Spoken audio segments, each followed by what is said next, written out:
വരുന്ന അബ്ഡോമിനൽ ഡിസ്റ്റൻഷൻ, കീഴ്വായു പോക്ക്, ഛർദ്ദിക്കാൻ വരിക, ഓക്കാനം, വയറ് വേദന, വയറിൽ എന്തെല്ലാമോ അസ്വസ്ഥത, അവിടെയെല്ലാം നീറ്റലുണ്ടാകുക, നെഞ്ചിരിച്ചിലുണ്ടാകുക, നെഞ്ചിന് ബുദ്ധിമുട്ടായിട്ടുണ്ടാകുക, ഗ്യാസ് കയറുക, തലയിൽ മുതൽ താഴെ നഖം വരെയും ഗ്യാസ് കയറുന്ന ആൾക്കാരൊക്കെ ഉണ്ട്. നമുക്കറിയാം, നമുക്ക് പറ്റാത്ത എന്തെങ്കിലും സാധനങ്ങളൊക്കെ ഉള്ളിൽ ചെന്ന് കഴിഞ്ഞിട്ടുണ്ടെങ്കിൽ അതെന്തെല്ലാം റിയാക്ഷൻ ഉണ്ടാക്കും. നമുക്ക് സ്കിന്നിലൊക്കെ ചൊറിഞ്ഞു കടിക്കുമ്പോൾ തന്നെ അതിൻ്റെ ബുദ്ധിമുട്ട് എന്തുമാത്രമുണ്ട്. ഇതുപോലെ വയറിനുള്ളിൽ, നമ്മുടെ വയറിൻ്റെ എപ്പിത്തീലിയൽ ലൈനിങ്ങിൽ ഒക്കെ ഇങ്ങനെ ചൊറിഞ്ഞു തടിച്ചതുപോലുള്ള ലീഷൻസ് ഉണ്ടായാലോ, അതുപോലെ അൾസേഴ്സ് ഉണ്ടായെന്നാലോ, ഈ പറയുന്ന നീറ്റിലൊക്കെ എങ്ങനെയാണ് ഉണ്ടാവുക? നമുക്ക് കയ്യിലുണ്ടാകുന്ന നീറ്റിലെ പോലെ ആയിരിക്കത്തില്ല വയറിനുള്ളിലുണ്ടാകുന്ന നീറ്റിലും ഗ്യാസും പുകച്ചിലുമൊക്കെ അത് ചിലപ്പോൾ മറ്റേതെങ്കിലും ഒരു തരത്തിലായിരിക്കും. പലപ്പോഴും ulcerative colitis, irritable bowl syndrome, Crohn's disease തുടങ്ങിയ കാര്യങ്ങളൊക്കെ നമ്മളൊരു എൻഡോസ്കോപ്പി ചെയ്ത് നോക്കുമ്പോഴത്തേക്കും ചിലപ്പോൾ കാണാൻ പറ്റും അൾസേഴ്സ് ഇങ്ങനെ നിറഞ്ഞു നിൽക്കുന്നത്. അതിന് ചുറ്റും ഈ ദേഹം ചൊറിഞ്ഞു കളിച്ചിരിക്കുന്നത് പോലെ തന്നെയുള്ള ലീഷൻസ് കാണാം. അതേപോലെ പലതരത്തിലുള്ള ഇൻഫെക്ഷൻസ് ഉണ്ടാകാം. എല്ലാം നമ്മൾ കഴിക്കുന്ന ഭക്ഷണത്തിൽ തന്നെ ഉണ്ടാകുന്നതാണ്. നമുക്ക് പറ്റാത്ത പല ഭക്ഷണങ്ങളും ഉള്ളിൽ ചെല്ലുന്നുണ്ടാവാം. ഇപ്പോൾ നമ്മുടെ സ്കിന്നിൽ എന്തെങ്കിലും ഒരു ചൊറിയണം പോലെ ഒരു സംഗതി തട്ടുന്നാൽ പോലും നമുക്ക് ചൊറിഞ്ഞു തടിക്കും, തിണുർക്കും. ഇതേപോലെ തന്നെ നമ്മുടെ കൊച്ചു കുട്ടികളിൽ പോലും പലതരത്തിലുള്ള വിരശല്യങ്ങളും അവർക്ക് പറ്റാത്ത ഭക്ഷണങ്ങളും അകത്ത് ചെല്ലുന്നത് കൊണ്ടുള്ള റിയാക്ഷൻ ഉണ്ടാകുന്നുണ്ട്, അലർജി ഉണ്ടാകുന്നുണ്ട്. പലപ്പോഴും ഈസ്നോഫിൽ കൗണ്ട് ഒരു പരിധിയിൽ കൂടുതൽ, അതായത് 8-9% ഒക്കെ ഉണ്ടെന്നുണ്ടെങ്കിൽ നമ്മൾ കൊച്ചുകുട്ടികൾക്കും മുതിർന്നവർക്കും ഉറപ്പായിട്ടും കൊടുക്കുന്ന ഒരു മരുന്നുണ്ട്, ആൽബൻഡസോൾ. ഞാൻ ഒരു പടിയും കൂടെ കടന്ന് ആൽബൻഡസോൾ പ്ലസ് ഐവർമെക്റ്റിൻ രണ്ടും കൂടെ ചേർന്നുള്ള, അതായത് എല്ലാ തരത്തിലുള്ള അണുക്കളും ചത്തുപോകുന്ന രീതിയിലുള്ള ഒരു മരുന്ന് 6 മാസത്തിലൊരിക്കൽ ഉറപ്പായിട്ടും ഇങ്ങനെയുള്ളവരിൽ കൊടുക്കാറുണ്ട്. ചിലപ്പോൾ അത് റിപ്പീറ്റായിട്ട് 2 പ്രാവശ്യമൊക്കെ ചില ആൾക്കാരിൽ കൊടുക്കാറുമുണ്ട്. അപ്പോൾ ഇത് എന്തുകൊണ്ടാണ് ഈ ഈസ്നോഫിൽ കൗണ്ട് കൂടുമ്പോൾ, അതായത് അലർജി ഉണ്ടാകുമ്പോൾ ഈ ആൽബൻഡസോൾ കൊടുക്കുന്നത്? അത് മാത്രമല്ല, ഇങ്ങനെ ഈസ്നോഫിൽ കൗണ്ട് 10-ന് മുകളിലായിട്ട് നിൽക്കുകയാണെങ്കിൽ, അബ്സല്യൂട്ട് ഈസ്നോഫിൽ കൗണ്ട് 1000-ന് മുകളിലാണെങ്കിൽ, IgEയുടെ അളവ് ഒരു 100-ന് മുകളിലാണെങ്കിൽ ഒക്കെ ഭയങ്കരമായ അലർജി ഉണ്ട് എന്നുള്ളതാണ് അർത്ഥമാക്കുന്നത്. പക്ഷെ അന്നേരം നമ്മൾ കൊടുക്കുന്ന ഒരു മരുന്നാണ് ഈ പറയുന്ന ആൽബൻഡസോൾ DEC, ഡൈഇഥൈൽ കാർബമസൈൻ. അതായത് ഫൈലേറിയൽ വേംസ്, ചില തരത്തിലുള്ള വിരകൾക്ക് കൊടുക്കുന്ന ഒരു മരുന്നാണ്. ഇത് രണ്ടും കൂടെ കമ്പൈൻ ചെയ്ത്, അതും സിട്രസിൻ്റെ മരുന്നും കൂടെ, അലർജിക്കുള്ള മരുന്നും കൂടെ കമ്പൈൻ ചെയ്ത്, ബാനസിഡ് ഫോർട്ട് എന്നൊക്കെയുള്ള പേരിൽ നിങ്ങൾ കേട്ടിട്ടുണ്ടാവാം.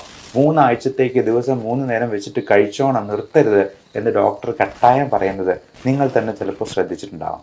അതോടൊപ്പം തന്നെ ചിലപ്പോൾ സ്റ്റിറോയിഡ് മരുന്നും കൊടുത്തേക്കാം.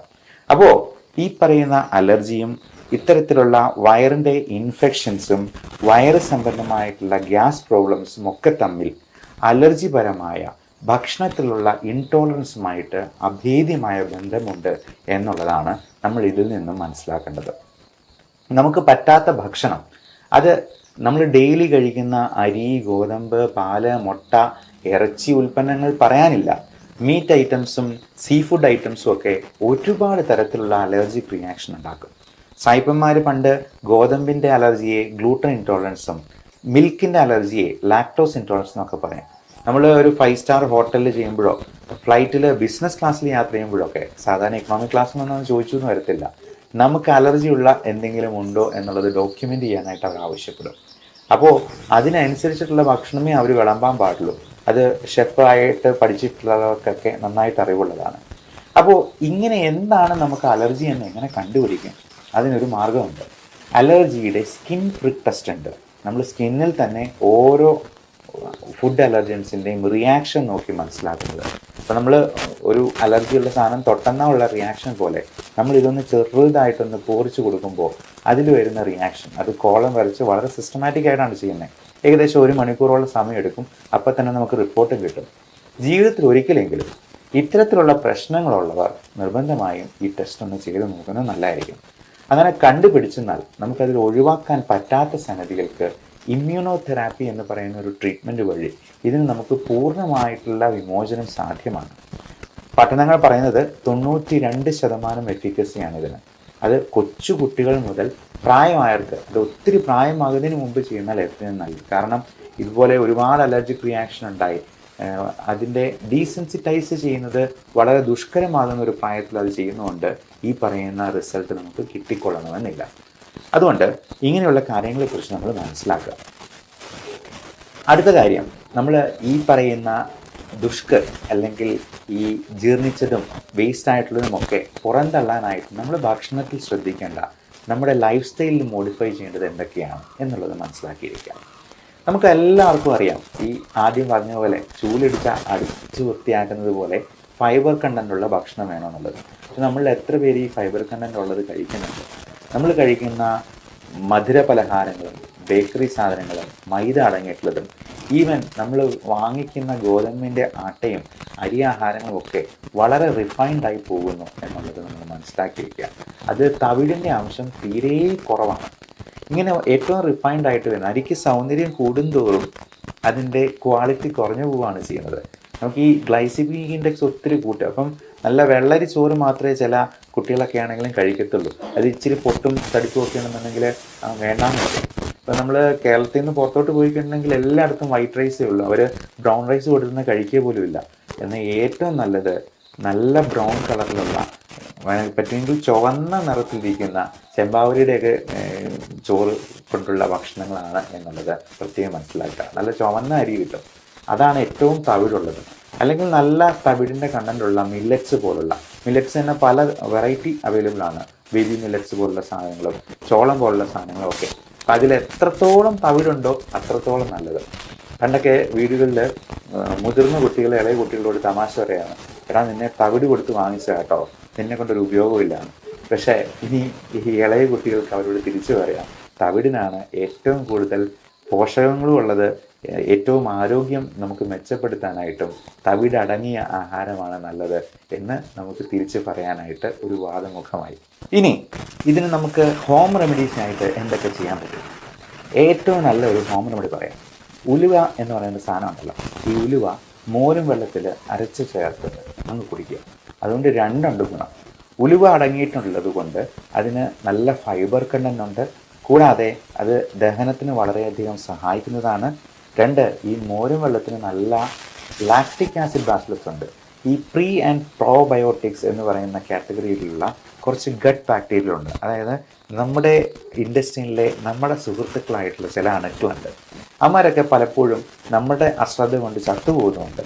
പക്ഷേ നമുക്ക് ഇവന്മാരെയൊക്കെ വേണം. കാരണം ഇതെല്ലാം നല്ല രീതിയിൽ പുറന്തള്ളാനായിട്ടും ദഹനം സഹായിക്കാനായിട്ടും ഇവന്മാരെ വേണം.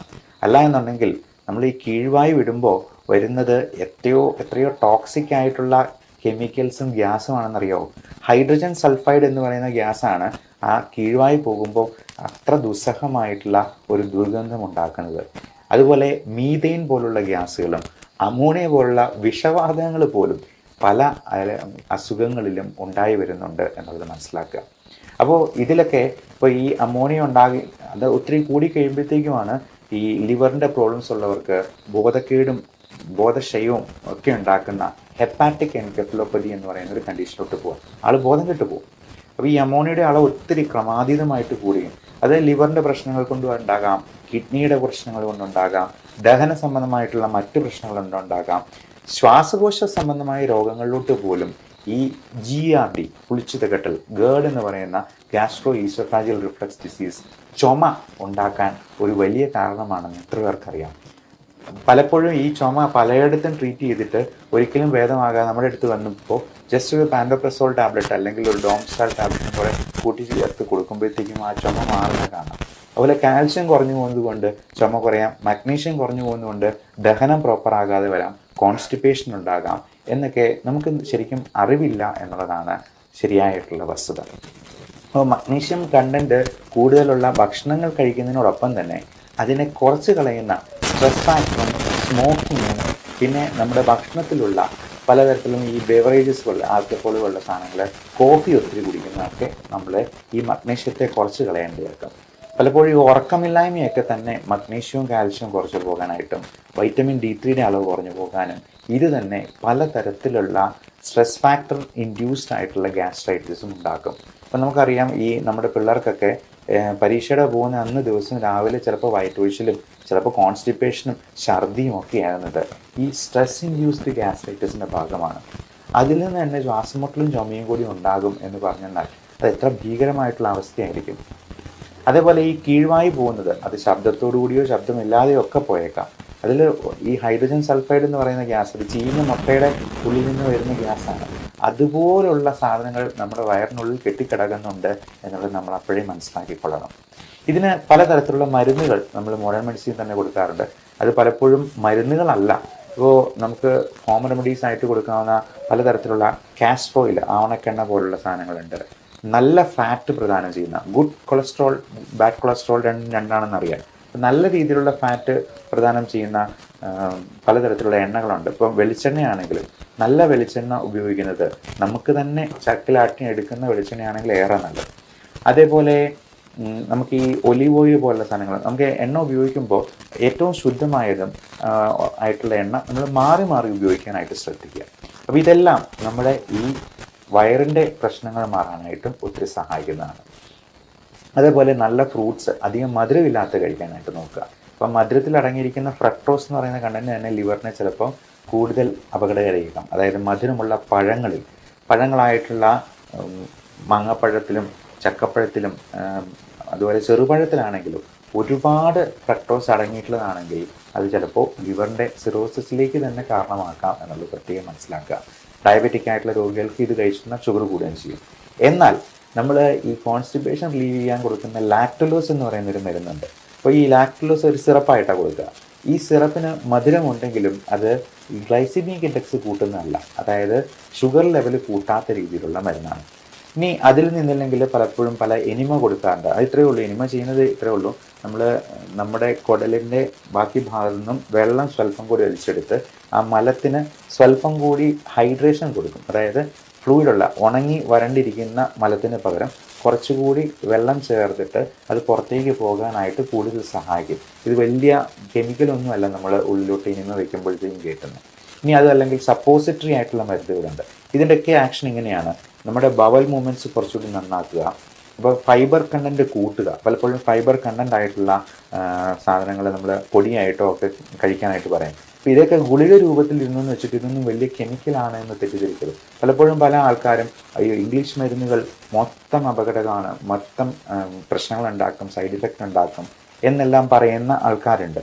പക്ഷേ നമ്മളിത് ഗുളിക രൂപത്തിൽ കഴിക്കുന്നു എന്ന് കരുതി അതിനകത്ത് മൊത്തം കെമിക്കൽസ് ആണെന്ന് ധരിക്കരുത്. ഇതെല്ലാം പലപ്പോഴും പ്ലാന്റ് പ്രോഡക്ട്സിൽ നിന്നുണ്ടാക്കുന്ന മരുന്നുകൾ തന്നെയാണ്. അതെല്ലാം ഈ ഇംഗ്ലീഷ് മരുന്നുകളിൽ അലോപ്പതിയിൽ കൃത്യമായിട്ട് ഡോക്യുമെൻ്റ് ചെയ്ത് വെച്ചിട്ടുണ്ട് എന്ന് മാത്രമേ ഉള്ളൂ. പലപ്പോഴും ആയുർവേദത്തിലും ഈ പറയുന്ന ഗുളിക രൂപത്തിൽ കൊടുക്കാറുണ്ട്, അല്ലെങ്കിൽ സിറപ്പ് രൂപത്തിൽ കൊടുക്കാറുണ്ട്. അപ്പോൾ ഈ ഗുളിക രൂപത്തിൽ കാണുന്ന എല്ലാ കെമിക്കൽസ് ആണ് എന്ന് തെറ്റിദ്ധരിക്കരുത്. ഇപ്പോൾ പ്രകൃതിയിൽ നിന്ന് തന്നെ കിട്ടുന്ന മറ്റ് സാധനങ്ങൾക്ക് അതിനേക്കാൾ സൈഡ് എഫക്റ്റ് ഉണ്ടാവാം. ഈ പുകയില, നേരത്തെ പറഞ്ഞ പോലെ സ്മോക്കിംഗ് ഒരു വലിയ കോസാണ് നമ്മുടെ ദഹന പ്രക്രിയയെ തകിടം മറിക്കാനായിട്ട്. ഈ പുകയില എന്ന് പറയുന്നത് പ്രകൃതിയിൽ നിന്ന് നമ്മൾ നേരിട്ട് കിട്ടുന്നതാണ്. കഞ്ചാവ് അതുപോലെ പ്രകൃതിയിൽ നിന്ന് നേരിട്ട് കിട്ടുന്ന ഒരു ഇലയാണ്. മദ്യമാണെങ്കിൽ പോലും പഴങ്ങളുടെയൊക്കെ സത്ത്, ലാലേട്ടൻ്റെ സിനിമയിൽ പറയുന്ന പോലെ ഈ സ്കോച്ച് വിസ്കി എന്ന് പറയുന്നത് പഴങ്ങളുടെ സത്തൊക്കെ ഊറ്റിയെടുക്കുന്ന നല്ല സാധനമാണ് എന്ന് തെറ്റിദ്ധരിക്കുന്ന കുടിയന്മാരൊക്കെ ഉണ്ട്. അപ്പോൾ ഇതൊക്കെ നമുക്ക് ഒരു സൈഡ് ഇഫക്റ്റും ഉണ്ടാക്കുന്നില്ലേ എന്ന് ചോദിച്ചാൽ തന്നെ അതിനകത്തുള്ള ആ ഒരു മണ്ടത്തരം, ഉദ്ദേശശുദ്ധി ഇല്ലായ്മ നമുക്ക് മനസ്സിലാക്കിയെടുക്കാവുന്നതേ ഉള്ളൂ. അതുപോലെ പലതരത്തിലുള്ള വിഷക്കായ്കളുണ്ട്. നമ്മുടെ ഭക്ഷണത്തിൽ തന്നെ ഉൾപ്പെടുന്ന പലതും നമുക്ക് അലർജി ഉണ്ടാക്കിയേക്കാം. ഇത്തരത്തിലുള്ള കാര്യങ്ങളെക്കുറിച്ച് നമ്മൾ കൃത്യമായി മനസ്സിലാക്കുക. അതിന് വേണ്ട നടപടികൾ നമ്മുടെ ഭക്ഷണശീലങ്ങളിലും ജീവിതചര്യയിലും കൈക്കൊള്ളുക. എക്സസൈസ്, വ്യായാമം, നിത്യാഭ്യാസി കല്ല് കഴിച്ചെന്നാലും ദഹിച്ചു പോകും എന്നാണ് പറയപ്പെടുക. അപ്പോൾ നല്ല അധ്വാനമുള്ള, നല്ല എക്സസൈസ് ഉള്ള ഒരാൾക്ക് മാത്രമേ ദഹനവും പ്രോപ്പറാകത്തുള്ളൂ. മിക്കവാറും ഈ പ്രായമായവരൊക്കെ ഫുൾ ടൈം ഉറക്കമാണ്. അവർ കട്ടിലേന്ന് എടുക്കുന്നില്ല, പകലും ഉറക്കം, രാത്രിയിലും ഉറക്കം. അപ്പോൾ ഇങ്ങനെ 24 മണിക്കൂർ ഉറങ്ങി കഴിഞ്ഞിട്ടുണ്ടെങ്കിൽ അവർക്ക് വയറ് സംബന്ധമായിട്ടുള്ള പ്രശ്നങ്ങളും മറ്റസുഖങ്ങളും ഈ ക്ഷീണം കൂടത്തേ ഉള്ളൂ. ഉറക്കം കൂടിയെന്നാലും പ്രശ്നമാണ്, അതുപോലെ തന്നെയാണ് ഉറക്കം കുറഞ്ഞു പോയെന്നാലും. അപ്പോൾ ഉറക്കത്തിന് മരുന്ന് എന്തെങ്കിലും കഴിക്കാൻ ഡോക്ടർ പറയുമ്പോൾ അയ്യോ ഇത് ഭയങ്കര സൈഡ് എഫക്റ്റ് ഉള്ളതാണ് എന്ന് പറഞ്ഞ് അവർ ഉറങ്ങാതിരിക്കും. അവസാനം അവരുടെ സ്ട്രെസ് ഫാക്ടർ തന്നെ ബാക്കിയുള്ള എല്ലാ അസുഖങ്ങളിലോട്ടും വഴിതെളിക്കും. അത് തന്നെ അവരുടെ അന്ത്യത്തിന് വരെ കാരണമാകുന്ന ഒരു അവസ്ഥ പലപ്പോഴും കാണാറുണ്ട്. അപ്പോൾ ഇങ്ങനെയുള്ള കാര്യങ്ങളെക്കുറിച്ച് നിങ്ങളുടെ പ്രിയപ്പെട്ടവരോട് ഷെയർ ചെയ്ത് കൊടുക്കുക. Love and regards, doctor Bipin Jose, Pulma medical centre, Pala, Kanjirappally.